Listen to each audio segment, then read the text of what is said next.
It's absolutely true that school makes people show up, sit down, shut up, and that these are useful skills for people to have an adulthood. So the real question is, if all we're trying to do is prepare people for a job, why not prepare them with a job? I'm Nick Gillespie for Reason, and today we are talking with the author of what is almost certainly going to be the most controversial book of the year. Bryan Caplan is an economics professor at George Mason University, and his new book is The Case Against Education. Bryan, thanks for talking with Reason. Thanks for such an exciting introduction. Well, let's get right to it. Early on, you say flatly, you write flatly, this book argues that our education system is a big waste of time and money. And now you're not simply saying that our schools are overpriced and uneven in quality. You are actually making the case that much of our traditional education system, especially higher ed, is literally a waste of time, right?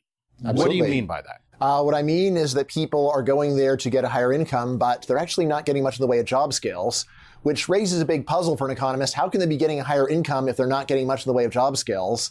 And my answer comes down to something called the signaling model of education that says that a lot of the reason why education pays isn't that you learn useful skills, but that you distinguish yourself, that you're getting stamped or labeled, you're getting a sticker on your forehead, grade A worker. So it's kind of like you come out as a piece of steak, you're USDA prime, but you haven't been cooked yet. So right, you haven't, precisely. And the key thing about this is, selfishly speaking, it doesn't really matter why you're getting more money. But from a social point of view, from the point of view of, is this a good use of taxpayer dollars, it matters tremendously, because if everybody just gets more years in education and all you're doing is showing off, then you're just raising the bar for how much school you need in order to get a job in the first place. So let's talk about the magnitude of wasted time and money.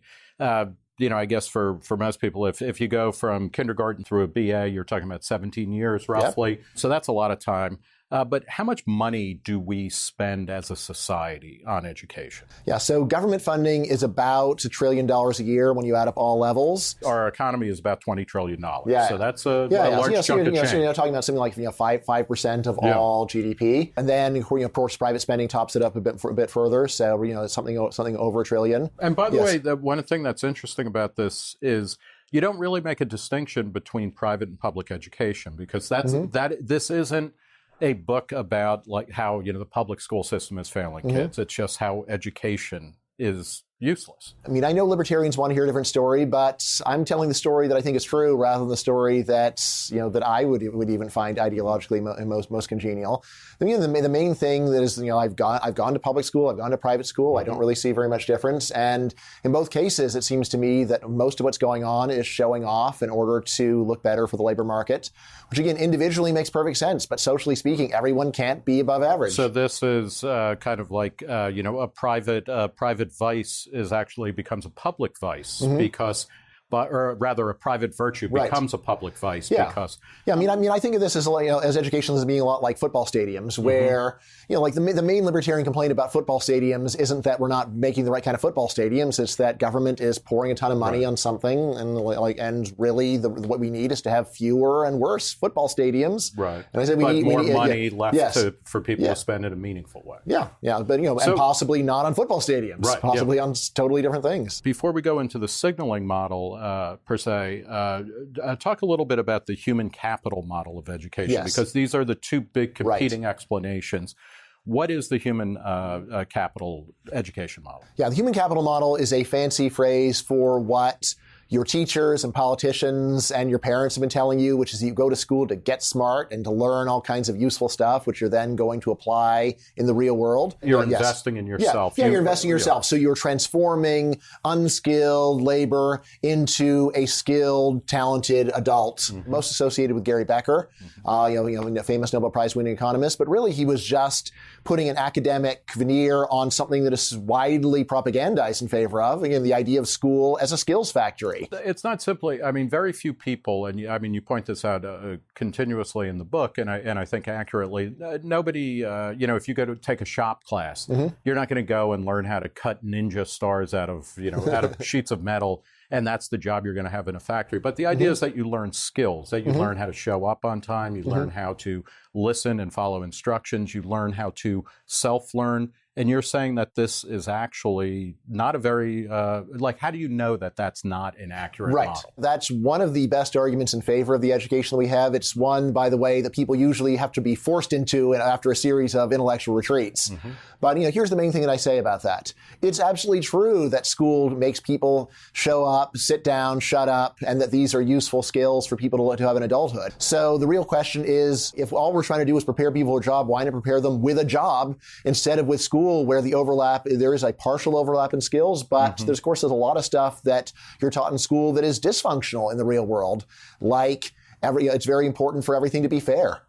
Jobs aren't fair, but school, everything has to be fair. Talk about the sheepskin effect, because for me, this is the thing that totally, whatever affection I had for the human capital model of education, this really kind of kicked that to the curb. So diplomas used to be written on the skins of sheep, and the sheepskin effect refers to the fact that a lot of the payoff from education comes from crossing the finish line, from graduation, a disproportionate amount. So, like in the book, I just average over a whole lot of studies. So for college, finishing senior year pays something like 7 times as much as a regular year. 7 times as much. Now, either we save almost all the useful job skills for graduation year, which sounds really implausible. Senior year is goof-off year, not finally learn some job skills year. Or there's something going on in the rewards for education that's not about skills that you're learning. And I say, like the main thing that we're getting is it's a signal of conformity. In our society, you are expected to graduate. Everyone tells you to graduate. If you fail to do so despite all of this social pressure, you're saying something very bad about yourself, and the labor market responds negatively to you. Although one of the things that is, I think, really interesting about the book is that you do steer clear of extremes, because there are, immediately you can hear people saying, well, what about Steve Jobs? What about Bill Gates? What about Michael Dell? There's the list of, or Andrew Carnegie for that matter, So, I mean, you're not saying that all of these things are, infinite, extremely, perfectly right. Yeah, of course. So, I have 2 chapters in the book that are the most quantitative part, where I sit around trying to crunch the numbers and say, what fraction of the payoff for education comes from human capital? What fraction comes from signaling? Of course, you learn reading and writing and math in school to some degree, and of course, those are useful job skills. But what fraction of the time that you're in school is really learning anything you're ever going to use again? What fraction of the payoff comes from what you've learned rather than what you've demonstrated you can do? What do you do with the arguments that, well, school maybe, or education, and particularly K through 12 education, is not for job skills, but it's for citizenship? And this is not, the progressive era talked a lot about that. Like, we need to make good citizens, especially out of increased numbers of immigrants who had no understanding of American history. Where does that fall in the human capital model? Right. So, that would actually be totally outside of it. Again, like human capital versus signaling are trying to figure out, why do employers pay you more for it? Now, this other stuff, I have a full chapter on it as well. And, it just begins with saying, look, the argument in principle is sound, but we have to look empirically to see whether it's really true. I have a big section where I just go over how much civics do American adults even know? And the answer is next to nothing. Next to nothing. Yeah, so, you note that if people who were born here or citizens had to pass the citizenship test of immigrants, but I think it was something like 70% fail. I'm glad you remember that. I don't. But yes, what we can see is that even the most basic stuff, like how many senators each state have, maybe half of American adults know this. And this is not after like a 1-week course in civics. So so American high school students on average will do 3 years of civics and history. So 3 years, and yet what do we have to show for it? Next to nothing. Well, we have football stadiums. Yes, we have football stadiums. So talk about the signaling model. How does the signaling model work? You say, partly it shows that you're willing to conform to certain basic norms that are going to make you appealing to employers, but there's more to it than that. Yeah. So there's a lot of different desirable traits that you are signaling with educational accomplishments. So there's the obvious ones. You're signaling you're smart. Smart people do better in school. If you've done well in school, natural inference is the person's probably smart. Not necessarily, but generally. You're signaling work ethic, because even the smartest person in the world can't do well in school if they don't show up and do a bit of work. And then finally, the most subtle one that I talk about a lot is conformity, signaling that you're willing to submit to social norms. And again, the conformity one is where we really get things like the sheepskin effect. Because if we're just signaling intelligence and work ethic, then there still isn't really a good story. Well, why does the last year pay so much? Once you accept that a lot of it is about, yes, master, I will conform to what our society demands of me. That's where graduation is so important. That's why in a country where college lasts 3 years, it's the third year that's crucial. Right. Country where it lasts 4 years, it's the fourth year that's crucial. Just like in a country where suits are the standard thing you wear in an interview, you better wear a suit or else you look like a weirdo and people don't want to hire you. Libertarianism is about individualism, but then, is there a sliding scale of like when you get too conformist, because then you're also not a good worker, right? In many ways. Like you're an economics professor. If you were simply doing what everybody else was doing, that would be a problem. A line that I quote in the book roughly is what employers want is intelligent conformism. They want people who apply their full intellectual power to the task that is given to them. Now, sometimes there are creative occupations where they're told, be creative on this task. Right. Although even there, almost no employer wants you to be so creative that you say, hey, maybe this project isn't even worth doing. Maybe I should be the boss. So there's always that. And then, of course, most jobs are not really very creative. And there's a tendency in the information age to focus on the small share of jobs where we do want people shooting basketball where they shoot the breeze. Right. But even most jobs are not like that. Vast majority of jobs are not like that. It's about there's a customer, he wants a definite product, give him that product, or else I don't want you around. Talk about one of the ways that this system gets enforced is through, you talk about social desirability bias. Yes. What is that and how does that inform the larger education network? Right. So, social desirability bias is the concept in psychology that is barely known by either economists or libertarians, and yet should be the single most cited concept in psychology. Social desirability bias. Simple version is people like to say what sounds good. They like to say things that will make people think that they are a kind, respectful, and respectable person, right? So you can see this in things like, what is the socially desirable answer to, am I fat? Of course, the socially desirable answer is I'm not fat. Now, of course, some people aren't fat, and then you just tell them the truth. But on the other hand, we know that if someone is in fact fat, our strong temptation is to say something that sounds good but isn't true. This is something where, of course, we see it in daily life, but also has clear political roles. Just think about any time a politician says, and we need to put more resources into education, healthcare, and the environment. All right, now these are all things that sound good. And if you can imagine a politician saying, we have now done enough for education and healthcare and the environment. They're important, but enough is enough. Right. That's nothing that a politician would ever want to stick their neck out and say, because it sounds bad. It sounds like you're not a caring person. You're not a respectable person. When I say is, I think a lot of the support for education is social desirability bias. It's the sense that the only thing that a good person would say is more and better, never less and worse. There are obviously entrenched interests in a kind of education industry, as well as it helps employers, right? Because employers, even if we're not learning the skills, they're going to train us on the job for whatever we need to do, but they benefit in a way, right, from, this signaling process, because it makes it, at one point you say that, employers can't look at every individual applicant closely, so they use these as rough sorts. Yeah, employers benefit from there being some signal. But I don't think employers benefit from the college degree being the signal of quality rather than the high school degree. This is something where, like in 1950, it would something like 25% of American adults would have finished high school at that point. And then a employer could say, well, a high school graduate, great, perfect, but managerial material. Now it's a college degree. As to why employers benefit from pulling 4 years worth of labor off the job market, I don't think that they do, actually. Well, can we talk about that? What is the historical, the kind of material basis for this? Again, schools became, at least up through 6th grade or 8th grade for most kids, started to become mandatory in the early 19th century. By the end of the century, it was everywhere. Is part of the growth of education as being so important and central to our identity? Is it simply we need to warehouse kids now that we don't need them to be chimney sweeps or to do like things, kids have little hands. They can work on machines with little hands, things like that, or hawk newspapers. We don't need them to do that labor anymore. Are we just warehousing kids? Like, what's the sociology of why, or the genealogy of why we have so much education? Going back 100 years, there is this popular story that employers wanted kids trained to be cogs in the corporate machine.